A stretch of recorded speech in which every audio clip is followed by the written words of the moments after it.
तर शिवसेना युबीटीमधील बंडखोर उमेदवार चंद्रशेखर वायंगणकर यांनी आपली भूमिका स्पष्ट केली आहे। आपण बंडखोर नाही, शिवसैनिक आहोत। कार्यकर्त्यांच्या आग्रहाखातर अपक्ष अर्ज भरला असं त्यांनी स्पष्ट केलेलं आहे। निवडणुकीमधून माघार घेणार नसल्याचंही त्यांनी सांगितलं। मराठीऐवजी परप्रांतीय व्यक्तीला उमेदवारी दिली असा देखील आरोप त्यांनी केलेला आहे। दरम्यान याबाबत बंडखोर उमेदवार चंद्रशेखर वायंगणकर यांच्याशी बातचीत केली आहे आमचे प्रतिनिधी कृष्णात पाटील यांनी। मातोश्रीच्या अंगणातच शिवसेना ठाकरे गटामध्ये बंडखोरी झाली असे उमेदवार आणि बंडखोर म्हणून अर्ज दाखल केलेला आहे चंद्रशेखर वायंगणकर यांनी आपल्यासोबत ते आहेत। स्टँडिंग नगरसेवक होतात तरी देखील तुम्हाला डावललं गेलं आणि दुसऱ्याला उमेदवारी दिली, त्यामुळे तुम्ही अपक्ष उमेदवारी अर्ज दाखल केला।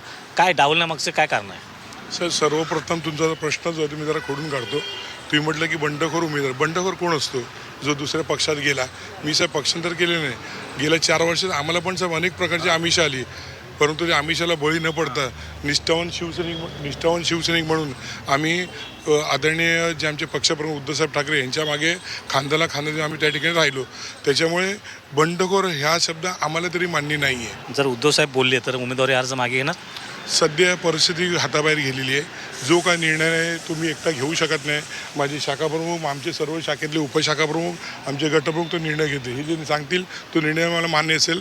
बाकी उमेदवारी लढण्यावर आम्ही ठाम आहे। याचं कारण तुम्हाला सांगतो, माझी लढाई आहे ही फक्त BJP बरोबर आहे, BJPच्या उमेदवाराबरोबर नाही आहे। त्याला आम्ही ऑलरेडी या लोकांनी त्याला 2017 त्याला हरवलेलं आहे आणि बाकी कोण इलेक्शनला उभं आहे याची आम्हाला कल्पना नाही। आणि तुम्हाला सांगतो, पुन्हा तुमच्या समोर मी 16 तारखेला येईन, विजय आपला असणार आणि ही विजय पताका घेऊन आम्ही मातोश्रीवर जाणार आहे। तर हे होते चंद्रशेखर वायंगणकर, ज्यांनी सांगितलेलं आहे की विजय आपलाच होईल आणि की आपण माघार घेणार नसल्याचं त्यांनी स्पष्ट केलेलं आहे। व्हिडिओ जर्नलिस्ट मंगेश कदमकरसह कृष्णात पाटील, 24 तास, मुंबई।